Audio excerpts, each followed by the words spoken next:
Hello everyone, I'm Anurag Bhattacharya. I welcome you all to this 2021 Asle virtual conference. And the topic of my presentation is Learning the Ecological Past, an eco-critical reading of Gao Xingjian Soul Mountain and Easterine Kire, When the River Sleeps. So I'll be talking basically about this classic novel by Gao Xingjian, Chinese Nobel Laureate, and along with this I am going to discuss Easterine Kire's novel When the River Sleeps from the perspective of Indigenous Ecocriticism. Gao Xingjian is a Chinese Nobel Laureate in literature, best known for his renowned novel Soul Mountain, that traces the 500-kilometer journey of the protagonist from the source of the Yangtze River till it meets the China Sea. The unnamed narrator makes a trip to the remote places of the eastern China, bordering Tibet, and highlights the ravages caused by cultural revolution under the leadership of Mao Zedong. In the name of development and in their bid to embrace modernity, the Red Guards completely destroyed the people's sense of rootedness to their land and place and imposed a kind of forced amnesia that compelled them to adopt a life that is artificial and alien to these people. On the other hand, Easterine Kire is a contemporary poet and novelist from Nagaland, a state situated in northeast India. The novel explores the dreams and oral folk narratives of the Naga community and also explores the various myths, beliefs, legends, and rituals that are integral to their culture. The paper seeks to examine these two Asian novels and makes an attempt to represent the traces of the buried past under the critical political situation. It would further discuss how these novels have been used to make a journey into the past of the nation and then used it as a source of imparting and preserving the ecological heritage of these indigenous people. Soul Mountain traces a 5-month journey of the protagonist from Beijing to Chikun province and from there followed the Yangtze River to the coast.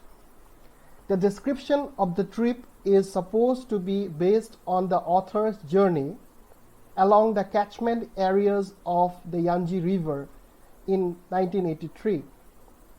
Each chapter is about the individual's experience, material or psychological, in one place or at one time. Soul Mountain begins with the narrators leaving the contaminated surroundings and searching for an authentic life in nature. The impersonal city life sets the narrator off on a journey to forest and mountains in rural areas where the primitive practices of living an original life are still preserved and minimally contaminated by modern civilization. Gao Xingjian in Literature and Metaphysics makes the following observation. In order to write it, I made 3 trips to the Yangtze River during 1983 and 1984, the longest of which was a journey of 15,000 kilometers. I have wandered along the Yangtze from the giant panda reserve that is the home of the Qiang people right down to where it meets the China Sea, and from folk customs and practices I have returned to urban life. Soul Mountain uses pronouns instead of characters, psychological perceptions instead of plot, and changing emotions to modulate the style. The novel is similar to a travel diary and also resembles a soliloquy. The novel recounts 2 journeys that are woven together by alternating uses of you and I. The splitting of the characters makes it possible for him to differentiate his journey across the vast regions of China, from the Tibetan plateau to the east coast via the middle valley of the Yangtze River. The you is looking for the unlikely place named Soul Mountain, which is always being pushed farther away towards the other shore. This essentially internal journey parallels the geographical crossing carried out by the I. Easterine Kire is a well-known poet and novelist from Nagaland in northeast India.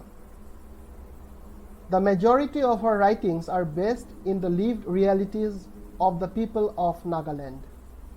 The novel When the River Sleeps also contains references to Naga folk literature, myths, cultural practices, and folklore. The novel narrates the story of Willie, a lone hunter who sets out on a journey to find the river of his dreams, to wrest from its sleeping waters a stone that will give him untold powers. Kire's novel introduces the readers to the remote mountains of Nagaland, a place alive with natural wonder and supernatural manifestations. Kire's powerful narrative brilliantly captures the lives and hearts of the local people, their rituals and beliefs, their reverence for the land, their close-knit communities, the rhythms of everyday life filled with harmony and coexistence with the natural environment. The novel opens with the protagonist Willie having a strange dream about the sleeping river for the last 2 years that possesses a heart stone that gives untold power. As Willie passes through the forest in his quest, he encounters various people, spirits, situations, and places on the way. The mountains, the lakes, and the rivers, trees, birds, and wild animals. As Willie states, the forest is dangerous to those who don't know it, but it can be kind to those who befriend it.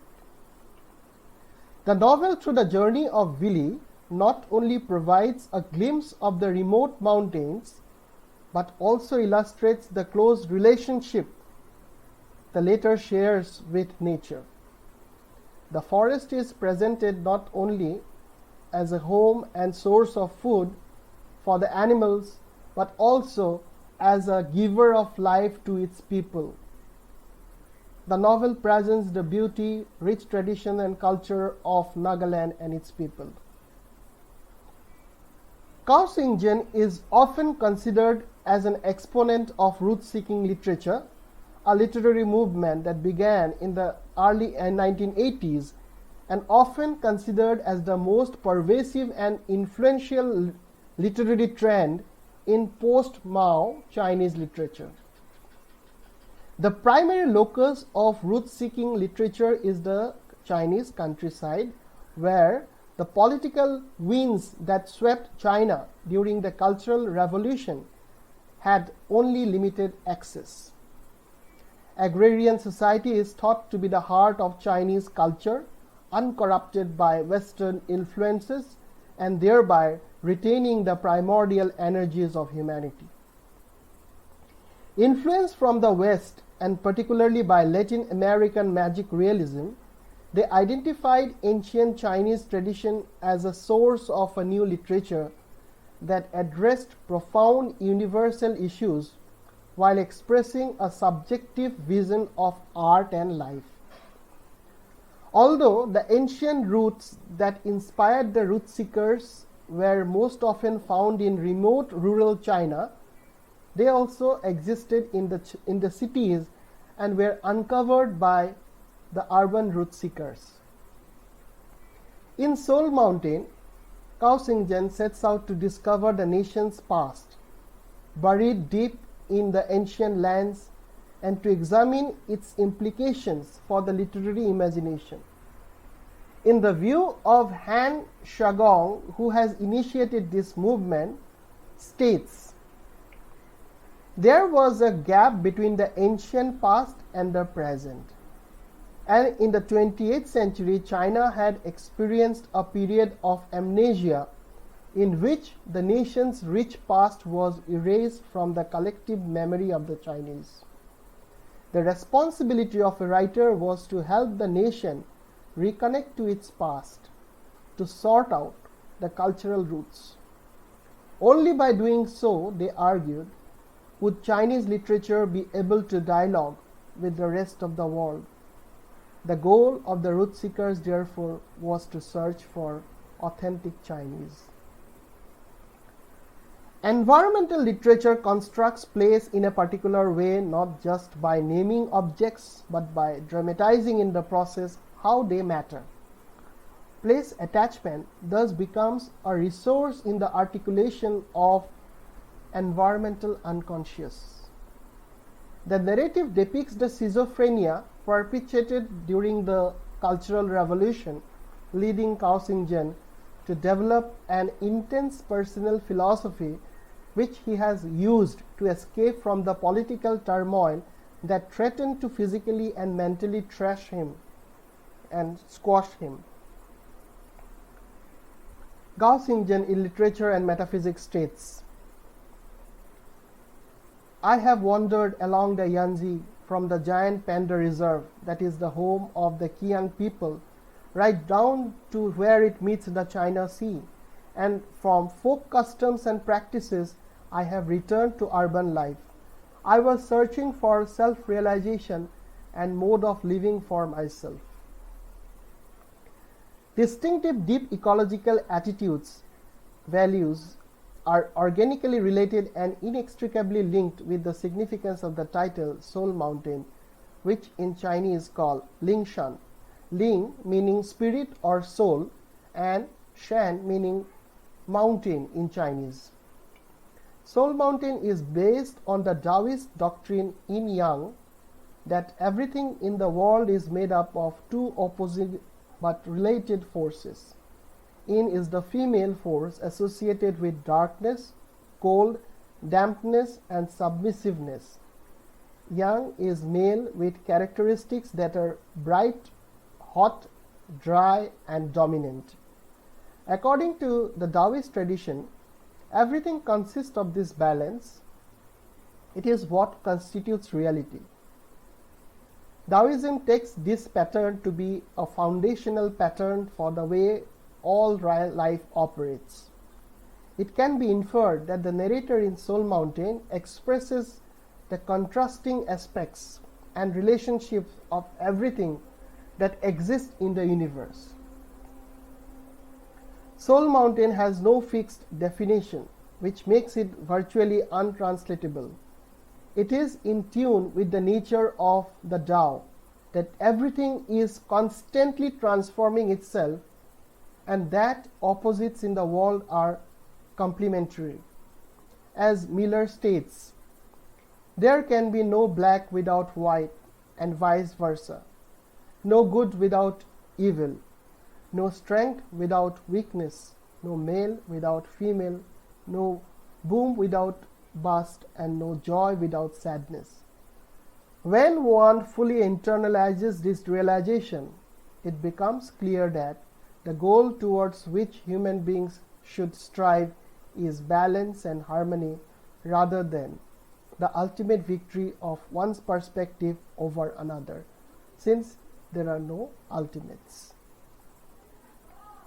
The convergence of the two quests, physical as well as spiritual, demonstrates that by alternating imagination and reality, the narrator continues to seek a form of totality, that authenticity, simultaneously the origin of Chinese civilization, the true nature of his own self and origin, a pristine natural environment untouched by culture, and finally the truth that literature purports to reveal. Thus, Soul Mountain is a fictionalized account of an ethnological research project that aims to unearth forgotten, threatened, and marginalized cultures, pointing to the hierarchies within the political frontiers and dissenting from the official creed and common discourse on the subject. His return to the sources does not in any way serve to magnify national culture, but rather to condemn discrimination and overshadowing. It presents a series of field research enriched with philosophical, historical, and literary meditations. There are numerous references that include visits to remote temples and villages, the collecting of local songs and customs, the adaptation of stories and legends, all confer a deliberately composite construction of this ethnotext. Gao Xingjian superimposes fiction on eyewitness accounts, a viewpoint that is both critical and self-reflective, pondering both orchestrated amnesia and personal forgetfulness. The author's ethnological propensity, as shown in Soul Mountain, proves transgressive in several ways, defending buried minority cultures which are the casualties of the ravages of dominant culture, protecting individual memory from established historiography, and finally examining the dark areas of one's personal past in order to become reconciled with oneself. The protagonist in Soul Mountain visits various remote villages, ethnic groups, nature reserves with ancient forest and the giant panda, isolated monasteries and temples, and is witness to ancient folk and shamanistic practices. Some of the chapters also contain large segments of conversations, folk songs, and chants, examine how primeval instincts are repressed by civilization and how attempts during the Cultural Revolution to eradicate superstitious practices has been to a large extent superficial. There is also reference to a busy tale of Jan dynasty that comprises of anecdotes, quotations, random musings, philosophical speculation, which is on the verge of extension. There is no explanation given at the end of the story, but just provides a hint that it is a political one or could be turned into a religious tale. Gao Xingjian's novel, like the Truth-Seeking School, are concerned with individuals' exploration of and nostalgia for imagined past that are incongruent with official histories.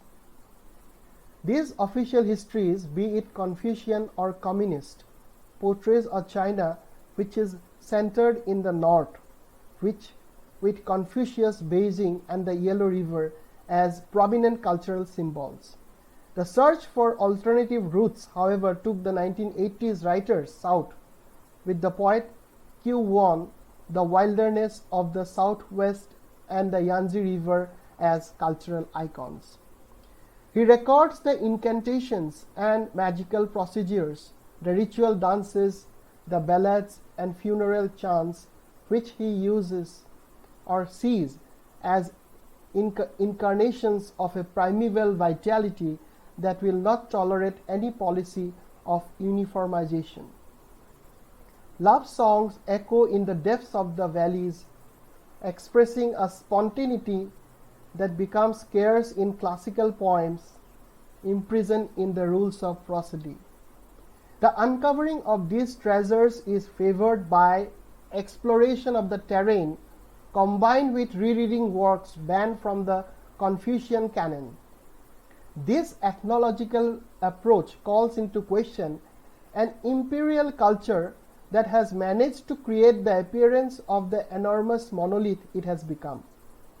Gao Xingjian subscribes to a renewed, lucid anthropology that breaks through the barriers of racial prejudice, discovering in supposedly barbarian traditions the buried roots of Chinese culture. What has been preserved of their primeval culture by those who are today minority peoples remains a priceless treasure of knowledge of Chinese civilization itself. In Soul Mountain, the narrator collects these songs because he is searching for lives, and life is shown more clearly in these old songs than in the modern one-minded songs of the era. Some of the chapters made up of folk legends or tales and the styles of different types of oral literature or classical fiction is adopted. The narrator achieved the state of highest wisdom in his intimate moments that he shares amidst nature. He feels one with nature and struck with a sense of awe and wonder. He recognizes the transience of all things of beauty, a sense of freedom, and the ideal of tranquility. At that moment, he realizes that the universe as a vast integrated unit, not as discrete mechanistic parts. Nature is seen as unified, interconnected, and interpenetrating, constantly relating microcosm and macrocosm. This implies a kind of great chain of being, linking inorganic and human life forms. This is seen as the unifying element of the cosmos and creates the basis of a profound reciprocity between humans and the natural world. The search for life in Soul Mountain and When the River Sleeps become an attempt to return to the authentic life, which the protagonists find in the folk narratives of the ethnic tribes. Such ethnographic constructions of self-identity through tales and narratives aims at creating a world for themselves within which not only their beliefs would find a place, but they would also construct a place of wisdom that it can transcend the borderlines of reason. When the River Sleeps abounds in Naga folklore prevalent in the Naga culture. This folklore reflects the cultural and social values of a particular group that helps in finding a meaning of their existence. The rituals and cultural practices of the Nagas are narrated in the novel in the form of oral storytelling. Kire has emphasized on the healing touch of nature. Nature cures and offers an antidote for all ailments, and the people greatly rely on it for any kind of treatment. While Willie tried to cut a nettle plant, he causes injury to his hand, and Edil uses bitter wormwood plant and kneaded it to pulp in her hand as an antidote. Nature not only provides the basic necessities, but also the serenity of nature helps Willie to think clearly and make the right decision, because in nature there is freedom, beauty, and equilibrium that is maintained and revered. Kire attempts to recreate the Naga identity that has undergone layers of changes, firstly due to imperialism, and secondly, conversion to Christianity also created a sense of alienation from their roots. Kire strongly asserts that this loss can be compensated by going back to their roots, that would lead to the revival of their myths, oral narratives, and thereby helping to establish a kind of harmonious coexistence with nature, a link that used to share from time immemorial. In this regard, Kire states, I felt we needed to create written Naga literature. We have so much oral narratives, but with oral dying out, it's all going to be lost. At first, the novel appears as a physical quest, but as it progresses, it brings us closer to the myths and legends of the Naga people and their knowledge system, and finally allows us to investigate the cause of the existential angst. This idea is expressed in the novel. The wisdom of the stone is more spiritual than physical. It helps us discover the spiritual identity that is within us, so we can use it to combat the dark forces that are always trying to control and suppress us. The ecocriticism and indigenous studies emerged out of the long and tangled historical roots. The paper makes an attempt to articulate the importance of oral and written indigenous literature and its relevance with regard to nature and place. Deep ecology fully acknowledges the biocentric principle embedded in Taoism that stresses the fact that man is only one part in a huge and complex life net in nature in which everything has a certain value. That is why man is not allowed and entitled to reduce the richness and variety of the living world except for the satisfaction of his basic needs. Taoism generates the notion that there is a way, a logic, or a rationale that governs the interrelationship between humans, the earth, and the heavens. This is the way, the evolving cosmic process in which these three dimensions of life are interrelated and mutually constituted. This idea has been clearly illustrated in the novels under discussion. Both these novels see the world as a vast interrelated network in which the universe and all creatures in it are acting in natural response and mutual interdependence. This is the basic idea contained in the Taoist universe that seeks to examine the very nature of the human place in the natural world. I would like to conclude my paper with a quote from the novel Soul Mountain. Man follows art, art follows sky, sky follows the way follows nature. Thank you for listening.